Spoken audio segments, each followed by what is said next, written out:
Salim Shah furniture sofa set, bed, કબાટ તથા જૂના ભંગાર, કાટમાલ તથા સ્ક્રેપ લેનાર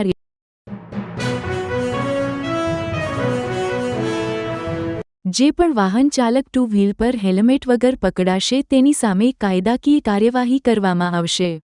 સાથે સુરત પોલીસ પણ શહેરીજનોને દંડ આપવા માટે તૈયાર છે। કોઈની પણ ભલામણ ચાલશે નહીં, એટલે હેલ્મેટ પહેરીને જ બહાર નીકળજો।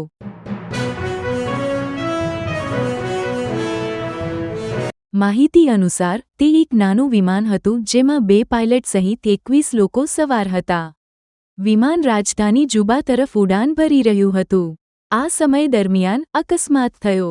મૃતકોમાં 2 ચીની અને 1 ભારતીય નાગરિકનો સમાવેશ થાય છે। આ ઘટનાનું કારણ શું હતું તે હજુ સુધી સ્પષ્ટ થયું નથી। હાલમાં આની તપાસ ચાલી રહી છે। પોલીસે ચોરને ડ્રોનની મદદથી પકડ્યો। રાજ્યમાં ક્રાઇમની ઘટનાઓમાં સતત વધારો થઈ રહ્યો છે, ત્યારે પોલીસ ગુનાઓની ઘટનાને રોકવા માટે હાઈટેક બની છે। ત્યારે દાહોદમાં આરોપીઓને પકડવા માટે પોલીસે ડ્રોનનો ઉપયોગ કર્યો હતો। આજે પોલીસે ડ્રોનની મદદથી 2 ગુનાનો ભેદ ઉકેલ્યો છે। આંતરરાજ્ય ચોર ગેંગના સભ્યને ડ્રોનની મદદથી ખેતરમાંથી ઝડપી પાડ્યો છે, તો બીજી ઘટનામાં લાખોની કિંમતની ગાંજાની ખેતી પણ ડ્રોનની મદદથી પોલીસે ઝડપી છે।